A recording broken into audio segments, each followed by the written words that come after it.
Hello everyone and welcome to another episode of The Walk. My name's Gareth and today I'm in the Derbyshire village of Eyam. In 1665, a local tailor purchased a bundle of cloths and silks from London. But within that bundle was the Black Death. The bubonic plague had come to Eyam. Now what the villagers did next led to Eyam being known as the bravest little village in the north.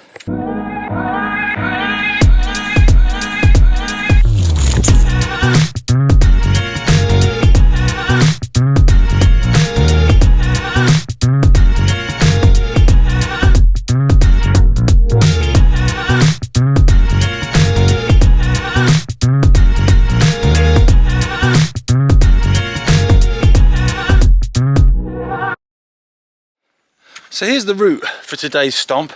We're actually kind of skirting around the edge of Eyam actually. We're going to start off just above the village at something called Mompesson's well. Now this well was named after the priest at the time of the plague in 1665. We're then going to follow it round the village until we get to the Riley graves, where we're going to learn the heartbreaking story of the Hancock family, and from there we're going to head down to the boundary stone. Now this marked the edge of the plague besieged village. So we're starting the stomp just outside Eyam. Now the village is down there, there's a beautiful stream, we'll see that in a second. Now that's what we've come to see, Mompesson's well. Now the bubonic plague, the Black Death, first arrived in England in 1348. It killed millions of people worldwide. It then came back, I think, in the 16th century, but then in the 17th century, in 1665, England was ravaged. Now this well we're coming up to was there at that point, and it dates all the way back to then. Now it's named Mompesson's well after the priest. Reason being, he basically took charge of the village once the plague had hit. He kind of sprung into action. So here we go, Mompesson's well. Now there's a little stone circle there, and you can see, look how they've mowed it. So they're still, you know, marking respect even now, which is fantastic. Okay, so here's William Mompesson, and Reverend. He was the man, like I say, that basically took the lead on this as soon as the village fell foul. Now, there's loads of mines here. So here's kind of the route really. So we're at Mompesson's well, this is where we are. We're going to come down to the Riley graves, and then we're going to come down here to the boundary stone. I'm hoping to be able to get across fields, but we'll sort of cross that bridge or jump the stream when we come to it. Just noticing there's lots of mines and stuff as well, which was relevant. The reason it's relevant is because when Eyam basically, you know, became and ravaged with this plague, the people stayed. Even though they could have fled, they stayed and looked after their family members and their neighbours, even though it basically guaranteed them certain death. There's the well. Oh look, there's lots of coins in there, look. Farmer bus fare home in there. Plenty of flowers and stuff I'm guessing people have dropped as well. Now that's water now, I'm assuming probably rainwater. I'm not sure if it's a natural spring anymore or not. But in 1665 what Mompesson did is he filled that with vinegar, and so everyone had decided to stay in the village. No one was leaving, but they still needed to trade, of course. Now I said it was relevant in terms of the lead mines and stuff because that's what the trade was here. So they were digging lead out the ground and then they were trading it at the boundary stone, which is where we're going to end the stomp. Now all the coins and stuff that were changing hands were then put inside this well that was full of vinegar to sterilize them. So here we go. Eyam. I called it Eyam for years. So I'm just going to walk down now. Now if you look from the drone footage, you can see there's like a fork. Well, that stream is basically at the bottom there, so I'm kind of clinging to the side of that until I get down into Eyam, and then I'm going to head off to the left. Now it's quite difficult to get an exact number of villagers from 1665. I've read around about 300, some think just over 300, some just under 300, but that kind of ballpark. Now 260 of them by December 1666, so basically a year later, within the year, 260 of them had died, including Mompesson, the priest, including his wife Catherine. Now obviously there's so many tragic stories from the village of Eyam during that period, but one that really got me is the story of the Hancock family.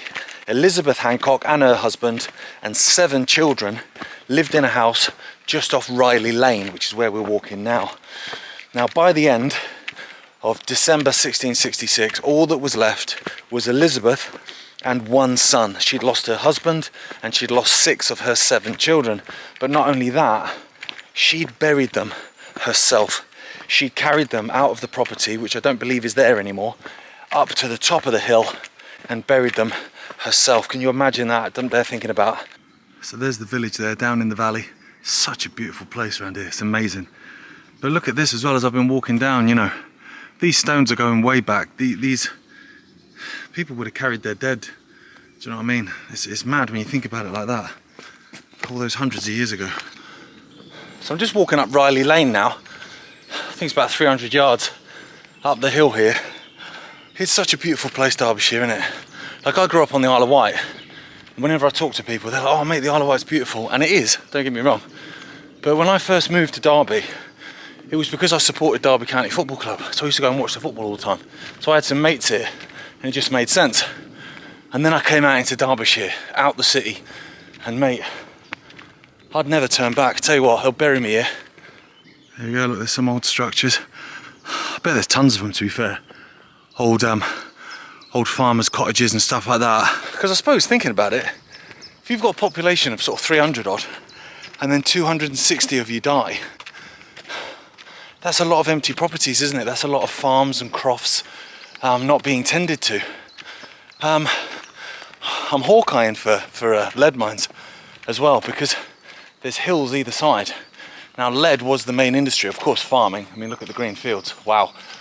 But lead was massive around these parts. The sun is just setting. It's such a stunning day. You see the rays in the distance. Oh, mate. Okay, this is Riley Lane, so we've walked up pretty much to the end now. Look at that view. Now, somewhere in the vicinity here was the Hancock house, the Hancock residence. Now, that's not here anymore, but this is the burial plot. Now, Elizabeth, the wife, carried the body of her husband. I mean, where you find that strength from, physically and emotionally, and 6 of her 7 children up this hill where I'm walking now. Like I say, from slightly further down the hill. Oh, mate. National Trust. This is heartbreaking. I'm going to try and see if I can read them, but obviously I can see that's Alice Hancock. Trying to make out the ages though. So what's that? August the 9th, 1666. Oh, my goodness me. Anne. Oh, mate. William. See, that's the 9th as well, mate. These are on the same day. Is that 17th? What's that? Owner. That's an interesting name. It's quite a nice name, that. Let's see if I can make that out. Is that Ellie or L? I can't make out the date on that one. And John. Again, it's all in the same month, just within a few days of each other. Again, 17th.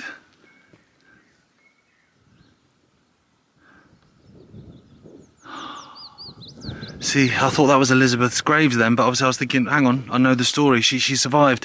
Elizabeth buried the body of John, her husband. Oh, mate.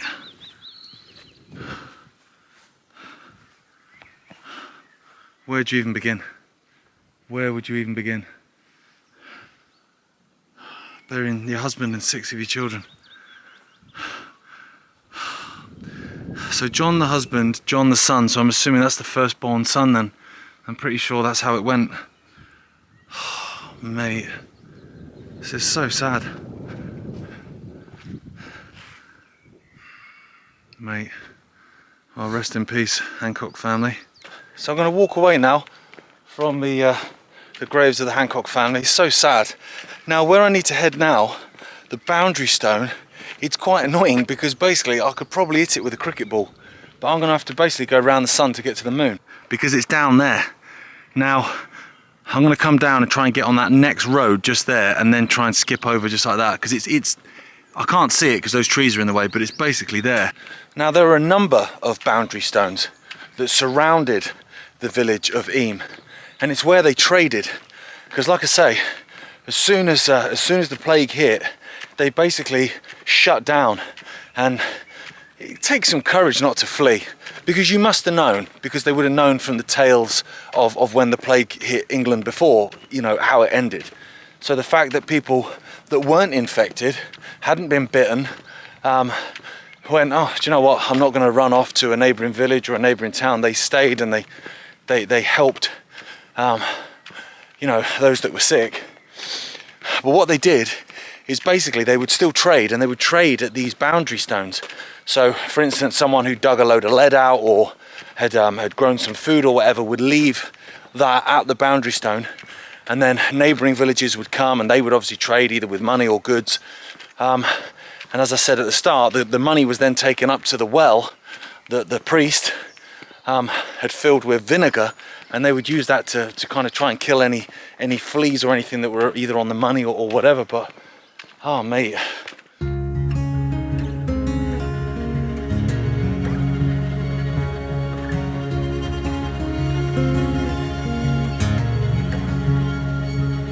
So it turns out I had to actually walk all the way down into the village of Eyam and then back out again. Now, there's loads of stuff to film there, to be fair. There's a museum and there's a church and there's the plague cottages and stuff like that. But when I was arriving, I mean, I kind of already knew what I wanted to see anyway, in terms of plotting out the route. I'd already done that. But when I was arriving, a coach full of tourists arrived, and I looked at them all getting off and I thought, yeah, I'm going to avoid the centre of the village. What I will say though, is Eyam, of course, is known as the bravest little village in the north. It might be the friendliest as well. Like, every single person I've walked past has said hello. I've asked directions from a couple of people. They're proper friendly. One guy even walked me down the hill pretty much chatting to show me where I need to go. I love that. And the guy wasn't lying when he directed me. The weather's turning as well. You can just see some dark clouds coming in, so I'm quite fortunate that I'm getting towards the end of this. Because as much as I love Eyam so far, like, I don't think I could afford to live here, but if I could, I probably would. I think in the winter, this place is probably pretty brutal, to be fair.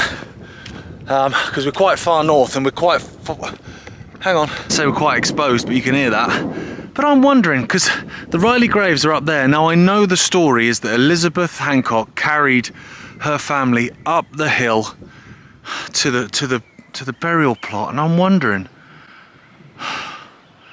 is that the property? Because I didn't see any remains around it. Now, I mean, I don't need them anymore, do I? Let's be honest. Now, of course, we're going all the way back to 1666. It's a long, long time ago. So that property that they lived in could be, you know, long gone. But it's not the kind of place where stuff is, you know, removed and replaced with an Aldi. So I would have thought that there might have been some remains around that of, you know, at least foundations. But that's, I mean, that's a big old property, that. But then they were a big family, weren't they? So I don't know. Comment below if you're from Eyam and you know the answer to that, and that is the Hancock residence. Please let us know. I mean, that is quite a hill though. Although it's in direct alignment, look. Oh mate, look at that lamb. Oh, now it's getting ridiculous. Now we've got lambs as well. As if it wasn't emotional enough. You can see the burial plot up the top there. It was quite emotional at that burial site, you know. You kind of got a feeling. I suppose it's because I've got kids, do you know what I mean? The idea of burying your kids is just, doesn't even bear comprehending. Oh, mate, the lambs are barring as well. You gonna come and say hello? What are we saying, sheepies? How are we doing, mate? How are you doing? You okay? Not bothered. I suppose you're used to tourists, aren't you, to be fair, mate? You're probably inundated with them. Oh, mate, look at those lammies. Lambs are rapidly becoming my favourite animal. It always used to be cows. I don't know what it is about cows. I think it's just the fact that they don't care. They're like, whatever, mate. I sort of respect that in a way. But the more I come out, particularly in Derbyshire and Staffordshire, the more lambs I see, I'm like, don't know what my wife would think if I turned up with one, do you know what I mean? Just under my arm. Been out walking. Oh mate, it's become a lamb video, isn't it? Look at that one bounding along. Don't forget me, mate. He's got his little Newcastle United kit on us and everything.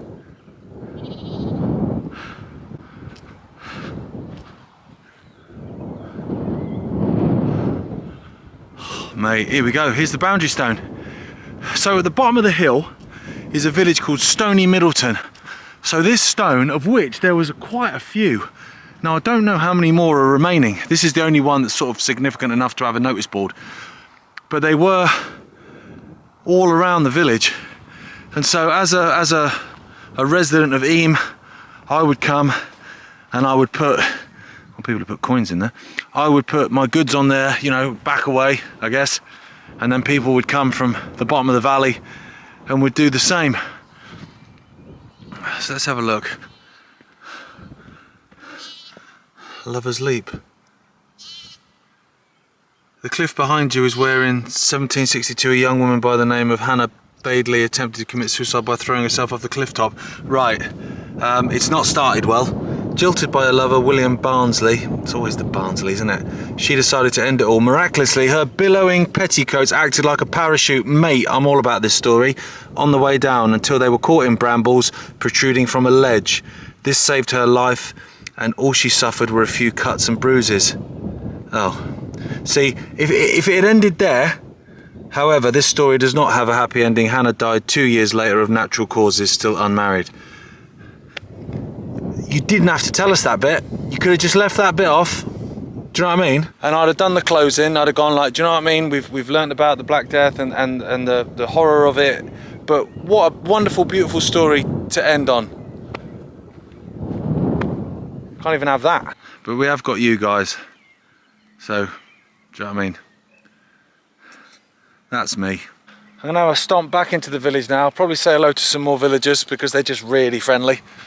Thank you so much for watching, and I'll see you next time.